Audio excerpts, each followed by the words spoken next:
Mi hijo Alan me llamó 23 veces en una sola tarde. Papá, no hagas eso. Papá, por favor, detente. Papá, podemos hablar. Pero ya era demasiado tarde para arrepentirse. Todo había comenzado una semana antes, en el Día del Padre, cuando le regaló a su suegro un coche de $45,000 y a mí unas chanclas de 20. Sí, escuchaste bien. Chanclas de $20. Mientras su suegro Tadeo recibía las llaves de un BMW negro reluciente, yo, Ernesto, el hombre que crió a ese muchacho desde los 5 años, recibí unas chanclas de plástico azul en una bolsa de papel arrugada. Pero déjame contarte exactamente cómo pasó todo, porque lo que hice después los dejó a todos en shock. Era domingo por la mañana cuando Alan me mandó ese mensaje: papá, pásate por casa después del almuerzo. Tengo algo para ti. Pensé que sería como siempre, una comida familiar, tal vez ese reconocimiento que llevaba esperando desde hace años. Qué ingenuo fui. Me levanté temprano esa mañana, como siempre hago. A los 72 años, el sueño ya no es el mismo. Me afeité con cuidado, me puse mi camisa blanca favorita, esa que Alan me había regalado años atrás cuando todavía le importaba lo que pensaba de él. Incluso me puse un poco de esa colonia que mi difunta esposa tanto me elogiaba. Pasé por la panadería de la esquina y compré ese postre de chocolate que tanto le gustaba de niño. La señora Marta, la dueña, me sonrió como siempre. Para el Día del Padre, ¿verdad, don Ernesto? Me preguntó si Alan me había preparado algo especial. Seguro que sí, le respondí, sintiendo una calidez en el pecho que pronto se convertiría en hielo. Llegué a su casa con una sonrisa en el rostro, cargando el postre con tanto cariño como si fuera el regalo más valioso del mundo. La puerta estaba abierta y escuché risas desde el patio. Risas que no me incluían. Caminé hacia atrás y lo que vi me partió el alma en 1000 pedazos. Ahí estaba mi hijo, de 35 años, entregándole las llaves de ese BMW negro reluciente a Tadeo, su suegro. Un coche que fácilmente costaba $45,000. El mismo dinero que yo había usado para pagar sus estudios de ingeniería, el mismo dinero que había gastado cuando se quedó sin trabajo durante 8 meses. ¡Feliz Día del Padre, suegro!, gritaba Alan mientras Tadeo abrazaba a mi nuera Fernanda, todos riendo como si fuera la cosa más natural del mundo. Yo me quedé parado ahí, como un extraño en la celebración de mi propio hijo, viendo cómo el hombre que había criado a ese muchacho desde los 5 años era completamente invisible. Tadeo acariciaba el capó del coche como si fuera oro puro. «Ay, mijo, no debiste haberte gastado tanto dinero en mí», decía con una sonrisa que llegaba hasta las orejas, pero sus ojos brillaban de satisfacción. Fernanda tomaba fotos desde todos los ángulos, ya planeando presumir en sus redes sociales. «¡Qué suegro tan generoso tengo!», decía mientras grababa videos. Y Alan, mi propio hijo, resplandecía de orgullo como si acabara de conquistar el mundo. «Es que usted se lo merece, don Tadeo. Usted siempre ha sido como un padre para mí». Esas palabras me golpearon como un puño en el estómago. ¿Como un padre? ¿Y yo qué era entonces? Finalmente me vieron. «Papá, ya llegaste», dijo Alan, como si recién recordara mi existencia. Se acercó con una pequeña bolsa de papel arrugada en la mano, el tipo de bolsa que dan en las tiendas de a peso. «Toma, esto es para ti». La bolsa pesaba nada. Absolutamente nada. La abrí despacio, tratando de mantener la compostura frente a todos los invitados que ahora me miraban con curiosidad. Adentro encontré esas chanclas de plástico azules y una nota doblada. Las chanclas tenían una etiqueta que todavía decía $19.99. La nota era aún peor: «Papá, sé que no te gustan las cosas caras. Espero que estas te duren mucho tiempo. Feliz Día del Padre. Con cariño, Alan». El silencio fue ensordecedor. Todos me miraban esperando mi reacción. Tadeo seguía acariciando su coche nuevo, Fernanda había dejado de tomar fotos, y Alan me miraba con esa expresión que decía: «Deberías estar agradecido».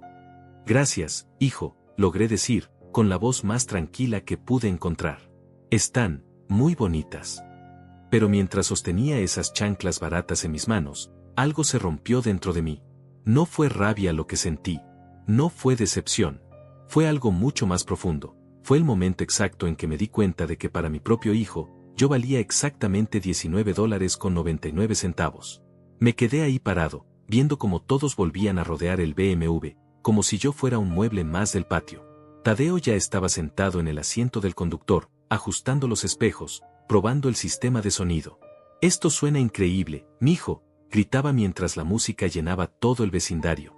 Fernanda subió al asiento del pasajero y empezó a transmitir en vivo en Instagram. Miren lo que mi esposo le regaló a mi papá por el Día del Padre. Un BMW último modelo. Los comentarios empezaron a llover. ¡Qué yerno tan generoso! Tu papá se ganó la lotería. Ojalá tener un yerno así. Y ahí estaba yo, con mis chanclas de $20, siendo completamente ignorado por mi propio hijo en el día que se suponía era para celebrarme. Pero si ellos supieran. Si tan solo supieran todo lo que había hecho por ese muchacho. Cerré los ojos por un momento y los recuerdos vinieron como una avalancha. Alan tenía 5 años cuando su madre murió en ese accidente. 5 años, y yo me convertí en padre y madre al mismo tiempo. Recuerdo sus primeras noches llorando, llamando a su mamá. Recuerdo cómo me abrazaba tan fuerte que pensaba que me iba a romper las costillas. Trabajé dobles turnos en la fábrica durante 10 años. 10 años sin vacaciones, sin descansos, sin una sola queja. Todo para que Alan pudiera tener lo que necesitaba. Cuando cumplió 16, quería una bicicleta de montaña. No cualquier bicicleta. Una específica que costaba $800. Yo ganaba $1,200 al mes, pero se la compré. Comí frijoles y arroz durante 2 meses, pero él tuvo su bicicleta. Cuando se graduó de preparatoria, quería estudiar ingeniería en la universidad privada más cara de la ciudad. Papá, ahí está mi futuro, me dijo. El costo era de $30,000 por año. Vendí el coche de su madre, ese Civic azul que ella tanto amaba, para pagar el primer año. Trabajé de vigilante nocturno, además de mi trabajo normal para pagar los otros 3 años. Cuando se casó con Fernanda, necesitaba $15,000 para la boda. Papá, solo me caso una vez, me dijo. Saqué un préstamo personal que todavía estoy pagando. Cuando compraron su primera casa, les di $20,000 para el enganche. Cuando Fernanda se embarazó y perdieron el bebé, pagué todos los gastos médicos que no cubrió el seguro. Cuando Alan perdió su trabajo hace 3 años, no solo le pagué la hipoteca durante 8 meses, sino que también les compraba la despensa semanal. Fernanda siguió yendo a su salón de belleza, siguió comprando ropa cara, siguió viviendo como si nada hubiera pasado. Y yo seguí pagando todo sin decir una palabra. Cada cumpleaños, cada Navidad, cada aniversario, yo era el que llegaba con el regalo más caro. No porque tuviera dinero de sobra, sino porque pensaba que así demostraba mi amor. Pensaba que así mi hijo sabría lo importante que era para mí. Pero ahí estaba, viendo cómo ese mismo hijo le daba a un hombre que conocía desde hace apenas 5 años un regalo que costaba más de lo que yo gano en un año entero. Papá, ¿estás bien? La voz de mi nieta Noemí me sacó de mis pensamientos. Tenía 16 años, la misma edad que Alan cuando le compré esa bicicleta. Era la única que había notado mi silencio. Sí, mi amor. Solo estoy admirando el coche nuevo del abuelo Tadeo, mentí, tratando de sonreír. Noemí me miró con esos ojos inteligentes que había heredado de su abuela. ¿Te gustan las chanclas, abuelo? Están perfectas, respondí, pero mi voz se quebró un poco. Ella se acercó y me susurró al oído, papá debería haberte regalado algo mejor. Tú eres el mejor abuelo del mundo. Esas palabras me partieron el corazón. Una niña de 16 años entendía algo que mi hijo adulto no podía ver. La fiesta continuó. Tadeo siguió presumiendo su coche nuevo, Alan siguió recibiendo felicitaciones por ser tan generoso, y Fernanda siguió transmitiendo en vivo como si fuera la protagonista de una película. Y yo me quedé ahí, sosteniendo mis chanclas, preguntándome en qué momento me había convertido en un extraño en la vida de mi propio hijo. Me acerqué a la mesa donde habían puesto el postre que traje. Nadie lo había probado. Ahí estaba, intacto, como si no existiera. Como yo. Tomé un pequeño pedazo y lo probé. Sabía a recuerdos amargos, a todo lo que había dado sin recibir nada a cambio. Miré alrededor y vi a todos los invitados. Los vecinos, los amigos de Fernanda, algunos compañeros de trabajo de Alan. Todos admirando el BMW, todos felicitando a mi hijo por su generosidad hacia su suegro. Nadie, ni una sola persona, me había preguntado qué me había regalado mi hijo. Tadeo se acercó a mí con una sonrisa victoriosa. Ernesto, ¿viste qué hijo tan maravilloso tienes? Mira a este cochazo que me regaló. Sus palabras goteaban satisfacción, como si quisiera restregarme en la cara que él valía $45,000, y yo solo 20. Sí, muy bonito, respondí, manteniendo la compostura. Es que Alan siempre ha sido como un hijo para mí, continuó Tadeo. Desde el día que conoció a Fernanda, lo traté como si fuera mi propio muchacho. Y mira cómo me lo regresa. Cada palabra era como un cuchillo. Alan nunca había sido su hijo, pero había recibido mejor trato que yo, que lo había criado desde bebé. Cuando finalmente me despedí, Alan me dio un abrazo rápido y distraído. Gracias por venir, papá. Que disfrutes las chanclas. Caminé hacia mi viejo Toyota, ese que tenía 15 años y que seguía funcionando porque no tenía dinero para cambiarlo. Mientras manejaba de regreso a casa, las chanclas en el asiento del pasajero me miraban como una burla cruel. Esa noche, sentado en mi sillón favorito, con las chanclas sobre la mesa de centro, tomé una decisión que cambiaría todo para siempre. Esa noche no pude dormir. Me quedé despierto hasta las 4 de la madrugada, sentado en mi sillón, mirando esas chanclas como si fueran la prueba física de mi insignificancia. Cada vez que cerraba los ojos, veía la cara de satisfacción de Tadeo acariciando su BMW nuevo, escuchaba las risas de todos celebrando su regalo, sentía otra vez esa punzada en el pecho cuando Alan me entregó esa bolsa arrugada. Me levanté y fui a mi habitación. Abrí el closet y saqué una caja de zapatos vieja que guardaba desde hacía años. Adentro estaban todos los recibos, todos los comprobantes, todas las evidencias de lo que había invertido en la vida de mi hijo. No porque fuera un hombre rencoroso que llevaba cuentas, sino porque mi difunta esposa me había enseñado a guardar todo para los impuestos. Extendí todos los papeles sobre la cama y empecé a revisar. El primer recibo que encontré fue de cuando Alan tenía 8 años. Clases de natación, $200 mensuales durante 2 años. Papá, quiero ser como Michael Phelps, me había dicho. Nunca se convirtió en nadador, pero yo pagué hasta el último centavo. Aquí estaba el recibo de la computadora que le compré cuando tenía 12 años. $1,500 en 1999, una fortuna para mí en ese tiempo. Es para hacer mis tareas, papá, me había prometido. La usó más para jugar videojuegos que para estudiar, pero la pagué religiosamente en 12 mensualidades. Los recibos de la universidad, $30,000 por año durante 4 años. $120,000 en total. Aquí estaban los comprobantes del préstamo que saqué, las horas extra que trabajé, los fines de semana que dejé de descansar para pagar cada semestre. El recibo de la boda, $15,000 para un día que duró 6 horas. Aquí estaba el comprobante del otro préstamo que tuve que sacar, el que todavía estoy pagando a los 72 años. Los recibos de cuando les ayudé con la casa, $20,000 para el enganche, más $5,000 para los muebles, más $3,000 para el aire acondicionado, más $2,000 para la cerca del patio. Los recibos de cuando perdió el trabajo, 8 meses pagando su hipoteca de $2,000 mensuales, más 500 semanales para la despensa, más los gastos médicos de Fernanda, más las clases de karate de Noemí que no quería que dejara. Hice cálculos rápidos en mi cabeza. En total, había invertido más de $200,000 en la vida de Alan. $200,000 que no tenía, que pedí prestado, que trabajé día y noche para conseguir, que me costaron mi salud, mi juventud, mis propios sueños. Y él me había regalado chanclas de $20. Pero no era solo el dinero. Era todo lo demás. Las noches en vela cuando tenía fiebre de pequeño. Los partidos de fútbol donde era el único padre que nunca se perdía un juego. Las juntas escolares donde siempre estaba presente. Los problemas de adolescente que resolví sin juzgarlo. Los consejos de vida que le di cuando no sabía qué hacer. Recordé cuando tuvo su primer corazón roto a los 17 años. Se había encerrado en su cuarto durante 3 días sin comer. Yo me senté afuera de su puerta y le hablé durante horas, le conté de mi propio primer amor, le expliqué que el dolor era temporal. Al final salió y me abrazó llorando. Gracias por entenderme, papá. Recordé cuando se graduó de la universidad. Subió al escenario a recibir su diploma y me buscó entre la multitud.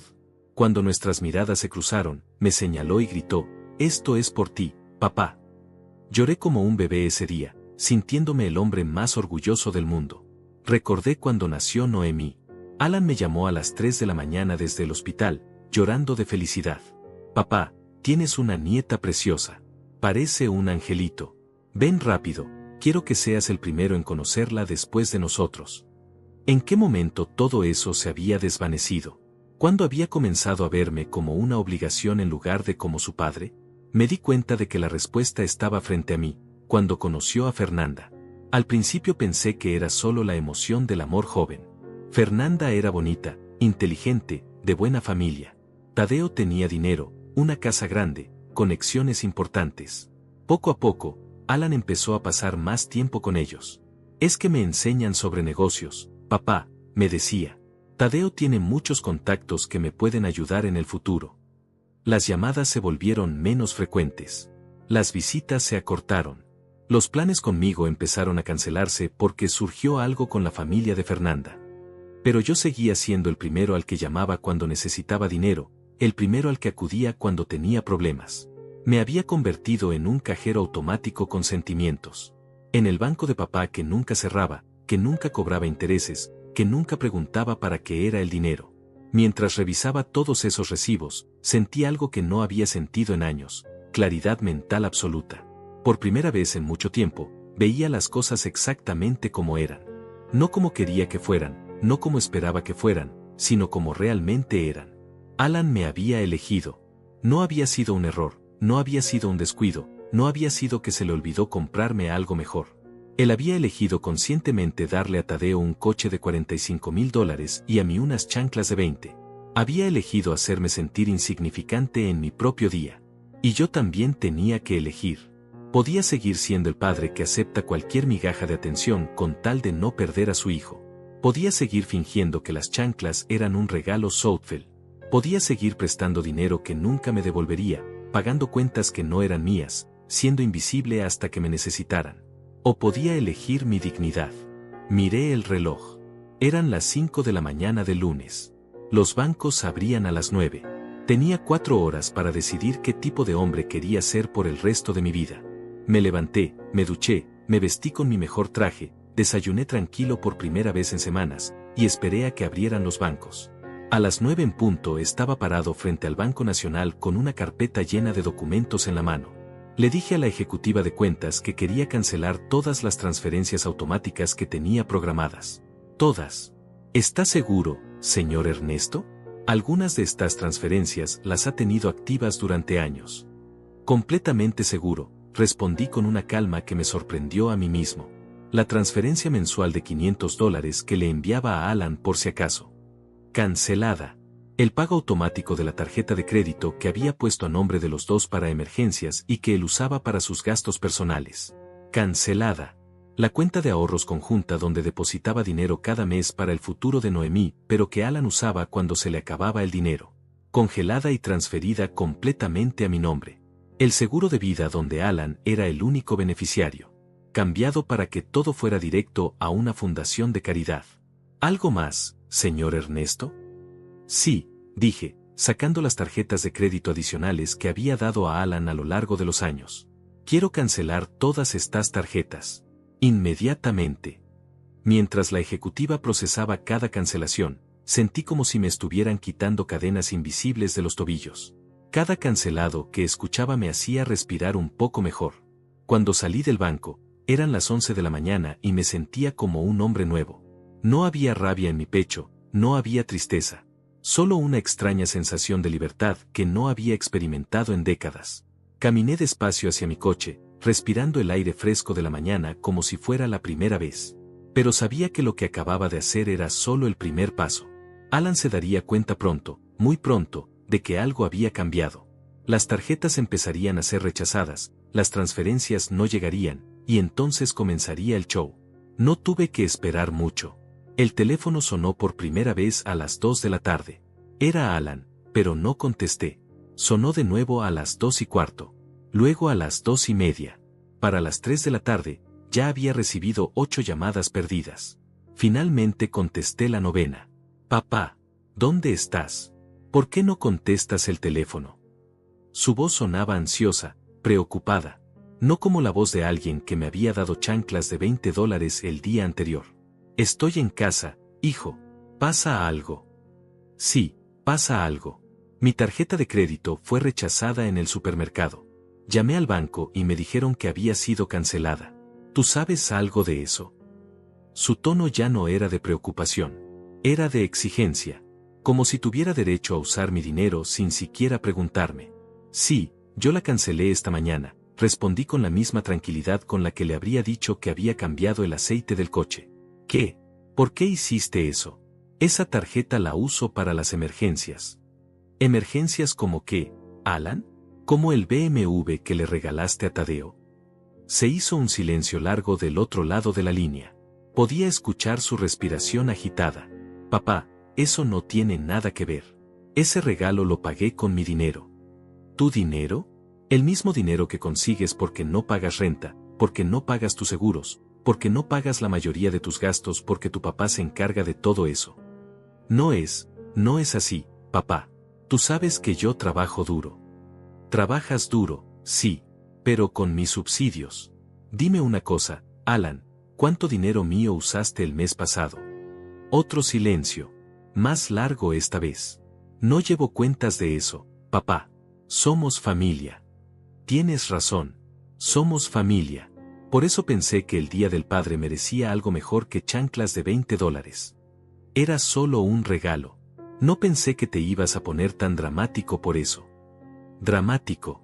Esa palabra me golpeó como una cachetada. Para él, mi dolor era drama. Mi desilusión era exageración. Mis sentimientos no importaban. No es drama, hijo. Es dignidad. Y hoy decidí recuperar la mía. ¿Qué quieres decir con eso? Quiero decir que a partir de hoy, vas a vivir realmente con tu dinero. Sin mis transferencias, sin mis tarjetas, sin mis subsidios. A ver qué tan fácil es comprar BMWs cuando realmente pagas tus propios gastos. No puedes hacer eso.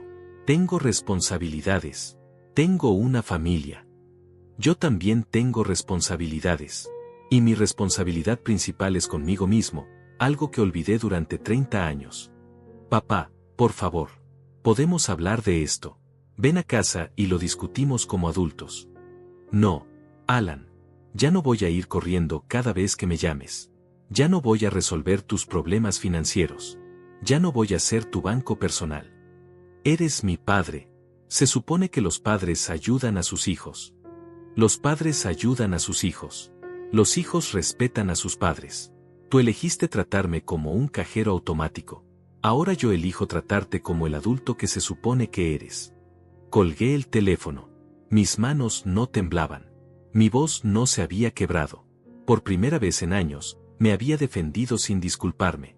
El teléfono volvió a sonar inmediatamente. No contesté. Sonó 20 veces más durante esa tarde. No contesté ninguna.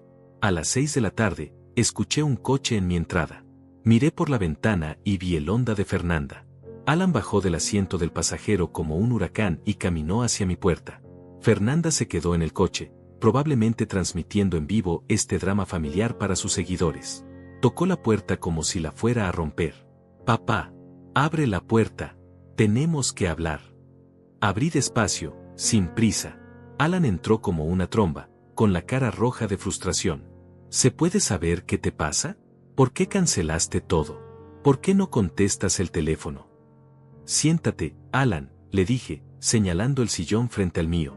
Vamos a hablar como adultos, como tú dijiste. Se sentó, pero en el borde del asiento, como si estuviera listo para saltar. Dime exactamente qué quieres, le dije. Quiero que reactives las tarjetas, que restaures las transferencias, y que dejemos este drama atrás. ¿Y qué me ofreces a cambio? ¿A cambio? Soy tu hijo. No tienes que pedirme nada a cambio. Ah, pero yo sí tengo que darte todo sin pedir nada. Interesante concepto de familia. No es eso, papá. Es que siempre has estado ahí para mí. Es lo normal. ¿Normal? ¿También es normal regalarle un BMW a tu suegro y chanclas a tu padre? Ya te dije que eso no tiene nada que ver. Tiene todo que ver, Alan. Tiene que ver con prioridades. Tiene que ver con respeto. Tiene que ver con valor. Me levanté y fui por la caja de zapatos con todos los recibos. La puse sobre la mesa de centro entre nosotros. ¿Sabes qué es esto?, le pregunté. No tengo idea. Son todos los recibos de todo el dinero que he gastado en ti durante los últimos 30 años.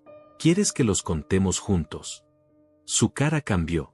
Por primera vez desde que había llegado, se veía incómodo. Papá, no tenemos que hacer cuentas. Somos familia. Tienes razón. No tenemos que hacer cuentas. Pero tú sí tienes que entender algo. Ayer me demostraste exactamente cuánto valgo para ti. $19.99. Era solo un regalo. Era una declaración. Y yo te estoy dando mi respuesta. Se quedó callado por primera vez desde que había llegado. Podía ver las ruedas girando en su cabeza, tratando de encontrar la manera de manipular la situación a su favor. Está bien, dijo finalmente, con un tono más suave.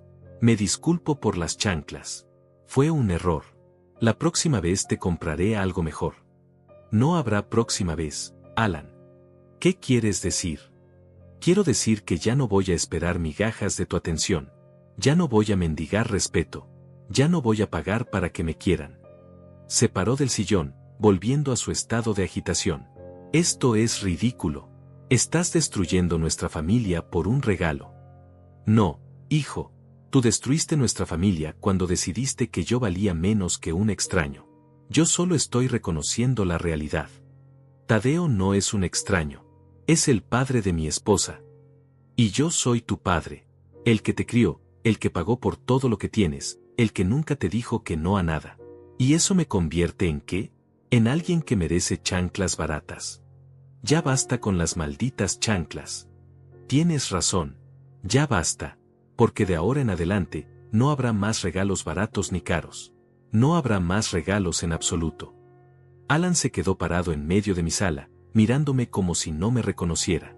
Sus ojos iban de mi cara a la caja de recibos, tratando de procesar lo que acababa de escuchar. No puedes hablar en serio, dijo finalmente, con una voz que sonaba más pequeña que antes.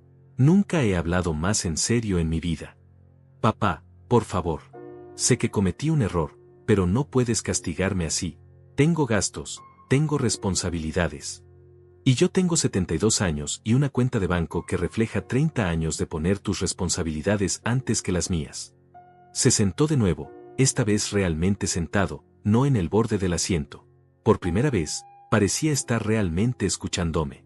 No sabía que te sentías así, dijo, y por un momento pensé que tal vez había una oportunidad de entendimiento. ¿No sabías?